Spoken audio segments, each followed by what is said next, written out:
बिस्मिल्लाहिर्रहमानिर्रहीम। अस्सलाम वालेकुम। आज की इस वीडियो में मैं 10th क्लास के जनरल मैथ की एक्सरसाइज नंबर 6.2 को हल करूँगा। पहला क्वेश्चन है, मंदरजा झैल में से कतारी कालब, कालमी कालब, मुरब्बी कालब और मुस्ततीली कालब का तयन कीजिए। तो यहाँ पर हमें ABCDEFG और H कालब दिए हुए हैं, तो हमने इनको इनकी अक़साम में तकसीम करना है। तो सबसे पहले हम कतारी कालब लिख लेते हैं। हमने लिख दिया कतारी कालब, और जो कतारी कालब इस सारे कालबों की लिस्ट में दिए हुए हैं वो उसके सामने उनके नाम हम मेंशन कर देंगे। ऐसा कालब जिसमें सिर्फ एक ही कतार या रो हो उसे कतारी कालब कहते हैं। तो यहाँ पर देखें, ए कालब में सिर्फ एक ही रो है, यहाँ पर बी में 2 रोज़ हैं, तो ए में सिर्फ एक रो है तो ये कतारी कालब है, तो हमने ए लिख दिया। बी में 2 रोज़ हैं तो ये कतारी कालब नहीं है। सी में 2 रोज़ हैं, ये भी कतारी कालब नहीं है। डी में 2 रोज़ हैं, ये भी कतारी कालब नहीं है। इसी तरह ई, एफ और जी में भी एक से ज़्यादा रोज़ हैं तो ये कतारी कालब नहीं है। जबकि एच में सिर्फ एक ही रो है तो एच भी एक कतारी कालब है, तो हमने एच बी लिख दिया। तो 2 ही कतारी कालब है यहाँ पर, जिनमें सिर्फ एक कतार है, एक ए है और दूसरा एच है। इसी तरह ऐसा कालब, फिर हमने कालमी कालब लिखने हैं, तो फिर ऐसा कालब जिसमें सिर्फ एक ही कालम हो कालमी कालब कहलाता है। अब ए में अगर हम देखते हैं तो 4 कालम हैं, बी में 2 कालम हैं, सी में एक ही कालम है। सी में एक ही कालम है तो हमने सी लिख दिया। फिर डी में भी 2 कालम हैं, ई में 2 कालम हैं, एफ में 3 कालम हैं, जी में भी 3 कालम हैं। जबकि एच में अगर हम देखें तो सिर्फ एक ही कालम है तो हमने एच लिख लिया। तो ये सी और एच दोनों कालमी कालब हैं। अब अगर हम मुरब्बी कालमों की बात करें तो ऐसे कालब जिसमें कतारों की तादाद उनके कालमों की तादाद के बराबर हो मुरब्बी कालब कहलाते हैं।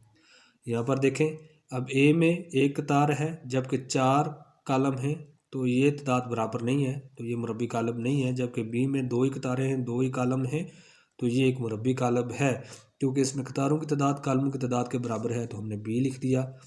सी में अब 2 कतारें हैं, 1 कालम है, तो ये मुरब्बी कालब नहीं है, हमने सी नहीं लिखा। फिर डी में अगर हम देखते हैं तो 2 कतारें हैं और 2 कालम हैं, तो ये भी मुरब्बी कालब है, हमने डी लिख दिया।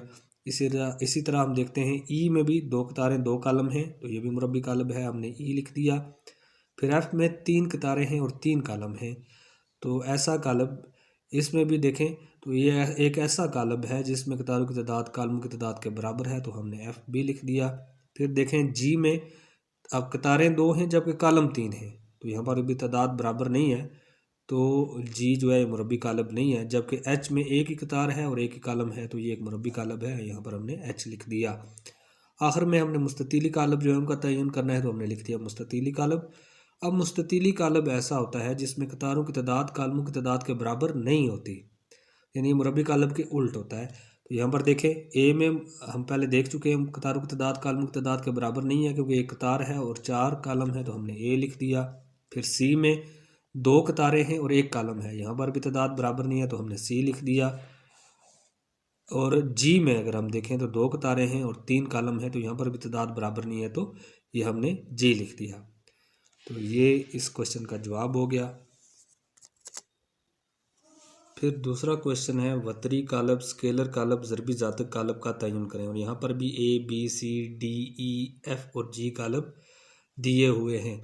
तो सबसे पहले हमने वतरी कालब जो हैं उनके नाम लिखने हैं। तो वतरी कालब एक ऐसा कालब होता है, एक ऐसा मुरब्बी कालब होता है कि जिसमें जो डायगनल या वतर के अरकान हैं, जो वतर के अरकान हैं उनके अलावा सारे के सारे अरकान क्या हों, ज़ीरो हों। वतर के अरकान के अलावा बाकी सारे अरकान, वतर से ऊपर वाले भी ज़ीरो हों, वतर से नीचे वाले भी ज़ीरो हों। जबकि वतर में कम से कम एक रुकन ऐसा होना चाहिए जो ज़ीरो ना हो, तो ऐसा कालब वतरी कालब कहलाता है। तो यहाँ पर हम देखते हैं कि इसमें वतर के अलावा बाकी सारे अरकान ज़ीरो हैं और वतर में 3 और 1 मौजूद है, तो ये एक वतरी कालब होगा, हमने ए लिख दिया। फिर बी में हम देखते हैं वतर के अरकान के अलावा बाकी सारे क्या हैं जी, ज़ीरो हैं, वतर से ऊपर भी ज़ीरो, वतर से नीचे भी ज़ीरो, और वतर में नॉन ज़ीरो एंट्रीज़ हैं, ज़ीरो के अलावा भी अरकान हैं, तो बी भी क्या हो जाएगा, वतरी कालब हो जाएगा। सी भी इसी तरह अगर हम देखते हैं तो सी में गैर वतरी अरकान सारे के सारे ज़ीरो हैं, वतर में ज़ीरो ज़ीरो और 4 है, तो यहाँ पर भी एक गैर सिफरी इंदराज या रुकन मौजूद है, तो सी भी क्या हो जाएगा, एक वतरी कालब हो जाएगा। इसी तरह डी डी में भी वतर के अलावा बाकी सारे अरकान ज़ीरो हैं और वतर में एक एक और एक आ रहा है, तो ये जो वतरी अरकान हैं ये नॉन ज़ीरो हैं, तो डी भी क्या हो जाएगा, एक वतरी कालब। इसी तरह ई में भी वतर के अलावा बाकी अरकान ज़ीरो हैं और वतर में 5 और 5 आ रहा है और ये सिफर नहीं है, तो ये ई भी वतरी कालब हो जाएगा। एफ़ में 8 और सिफर वतर में आ रहे हैं जबकि वतर के अलावा बाकी अरकान ज़ीरो हैं, तो एफ़ भी वतरी कालब हो जाएगा। इसी तरह जी, अब वतर में के और के आ रहा है जबकि वतर के अलावा बाकी अरकान ज़ीरो हैं, तो जी भी क्या हो जाएगा, वतरी कालब हो जाएगा। अब ऐसे वतरी कालब जिनके वतर के अरकान आपस में बराबर हों वो स्केलर कालब कहलाते हैं। तो हम देखते हैं बी में वतर में 7 7 और 7 आ रहा है, तो ये वतरी अरकान आपस में बराबर हैं, तो बी ये क्या हो जाएगा, स्केलर कालब हो जाएगा। इसी तरह डी में देखें 1 1 और 1 ये क्या है, आपस में बराबर हैं, तो डी क्या हो जाएगा, एक वतरी कालब हो जाएगा। फिर इसी तरह जी ई में देखें तो ई में वतर में क्या आ रहा है जी, 5 और 5 आ रहा है, तो 5 और 5 आपस में बराबर हैं, तो ई भी एक क्या हो जाएगा, स्केलर कालब। जबकि जी में के और के आ रहा है वतर में, तो ये भी आपस में बराबर हैं, तो जी भी क्या हो जाएगा, स्केलर कालब हो जाएगा। आखिर में ज़रबी ज़ाती कालब या वहदानी कालब एक ऐसा कालब होता है कि जिसके वतर में एक एक आ रहा हो, यानी एक के अलावा कोई और दूसरा नंबर या हिस्सा ना आ रहा हो। तो देखें डी के वतर के अरकान क्या हैं जी, एक एक और एक आ रहा है, तो डी क्या हो जाएगा, ज़रबी ज़ाती कालब हो जाएगा। अब एक बात का आप ध्यान रखें कि सारे के सारे ज़रबी ज़ाती कालब स्केलर कालब भी होते हैं, यानी जो ज़रबी ज़ाती कालब होगा वो स्केलर कालब भी होगा। इसी तरह सारे के सारे स्केलर कालब वतरी कालब भी होते हैं। तो आपने देखा है कि वतरी अरकान में सारे के सारे कालब आ गए हैं, जब इनमें से ऐसे कालब जिनमें वतर के अरकान बराबर थे वो स्केलर कालब में आ गए हैं, और ऐसा कालब जिसके वतर में एक एक ही आ रहा था वो ज़रबी ज़ाती कालब में आ गए हैं। अगला सवाल है जी, सवाल नंबर 3, दर्जैल कालबों के ट्रांसपोज मालूम कीजिए। तो यहाँ पर हमें 4 कालब दिए हुए हैं, ए बी सी और डी, तो हमने इनके ट्रांसपोज मालूम करने हैं। अब ट्रांसपोज में हम क्या करते हैं जी, जो कतारें होती हैं उन्हें कालम बना देते हैं, जबकि जो कालम होते हैं उन्हें, या जो कालम होते हैं उन्हें कतारें बना देते हैं। तो सबसे पहले कालब ए है, तो ए का ट्रांसपोज हम मालूम करेंगे, तो ए की पावर में हम टी लिखेंगे, ठीक है, इसका मतलब क्या है, ये ए का ट्रांसपोज है। फिर बराबर की अलामत, और फिर इसकी जो कतार है 3 और 4 उसे कालम की सूरत में लिख दिया। फिर -1 और 4 एक कतार थी, इसे हमने -1 और 4 कालम की सूरत में लिख दिया, तो ये ए का ट्रांसपोज आ गया। इसी तरह हम बी का ट्रांसपोज लिखेंगे, तो हमने बी ट्रांसपोज बी टी लिख दिया इज इक्वल टू, फिर -3 और -2 कतार थी, तो -3 और -2 कालम हो गया। 1 और 4 कतार थी, तो 1 और 4 कालम हो गया। फिर सी टी यानी सी का ट्रांसपोज है, तो ए -बी क्या थी, कतार थी, तो ये कालम हमने लिख दिया। फिर सी डी क्या थी, कतार थी, तो ये भी हमने कालम लिख दिया। आखिर में डी कालब है, तो हमने डी का ट्रांसपोज यानी डी टी लिख दिया, फिर बराबर की अलामत। फिर एल एम एन कतार थी, तो एल एम एन को हमने कालम बना दिया। फिर पी क्यू आर कतार थी, तो पी क्यू आर को हमने कालम बना दिया। फिर ए बी सी कतार थी, तो इसे भी हमने कालम बना दिया। फिर चौथा सवाल है जी कि कतारी कालमों की शनाख्त कीजिए। यहाँ पर आप कालब दिए हुए हैं ए बी सी डी और एफ़, तो इनमें से जो कतारी कालब है हमने वो लिखने हैं, तो हमने लिख लिया कतारी कालब। अब पहले क्वेश्चन में मैं आपको बता चुका हूँ कि ऐसे कालब जिनमें सिर्फ एक ही कतार होती है वो कतारी कालब कहलाते हैं। तो यहाँ पर देखें एक कालब ए ऐसा है जिसमें सिर्फ एक ही कतार है, तो हमने ए लिख दिया। बी में अब 2 कतारें हैं, तो ये कतारी कालब नहीं है। फिर सी है, सी में एक ही कतार है, तो ये भी एक कतारी कालब है, हमने सी लिख दिया। फिर डी में देखें तो 1 2 और 3 कतारें हैं, तो डी कतारी कालब नहीं है। फिर उसके बाद एफ में 1 और 2 कतारें हैं, तो ये भी कतारी कालब नहीं है। फिर 5वां क्वेश्चन है, कालमी कालमों की शनाख्त कीजिए।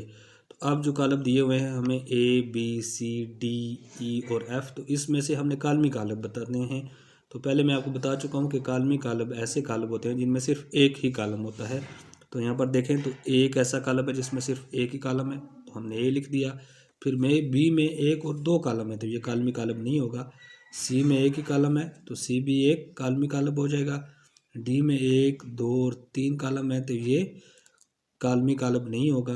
फिर ई में एक ही कालम है, तो ये ई भी कालमी कालब हो जाएगा, जबकि एफ में 1 2 और 3 कालम है, तो ये कालमी कालब नहीं होगा। फिर क्वेश्चन नंबर 6 है कालमी कालमों की पहचान करें। यहाँ पर भी देखें A B C D E और एफ 5 कालम दिए हुए हैं, 5 कालम दिए हुए हैं, तो इनमें से हमने कालमी कालब बताना है। तो यहाँ पर देखें तो सिर्फ एक कालब सी जो है कालमी कालब है, जिसमें सिर्फ एक कालम है, तो हमने लिख दिया कालमी कालब सी। बाकी ए में 2 हैं, बी में 3 हैं, डी में 2 हैं, ई में 3 हैं, जबकि एफ में 2 कालम है, तो ये कालमी कालब नहीं है। सिवाय सी के अलावा कोई भी कालब क्वेश्चन नंबर 6 में जो दिए हुए हैं वो कालमी कालब नहीं है। फिर क्वेश्चन नंबर 7 है 3/3 मरतबा की मुरब्बी कालमों की पहचान करें। हमने ऐसा कालब बताना है जिसका मरतबा 3/3 हो। तो हम पिछली एक्सरसाइज में सॉल्व कर चुके हैं कि मरतबा कतारों की तादाद बाय कालमों की तादाद के बराबर होता है। तो देखें तो ए एक ऐसा कालब है जिसकी कतारों की तादाद भी 3 है और कालमों की तादाद भी 3 है, तो इसका मरतबा क्या है जी 3/3।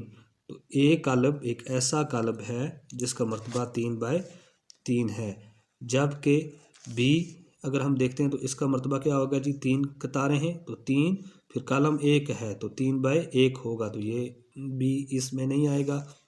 जब सी का मरतबा देखते हैं तो इसमें 1 कतार है तो 1/3 कालम है, 1 2 और 3, तो इसका मरतबा क्या आएगा जी 1/3 आएगा, तो ये भी इसमें नहीं आएगा। तो सिर्फ एक ऐसा कालब है जिसका मरतबा 3/3 है। इस वीडियो में इतना ही।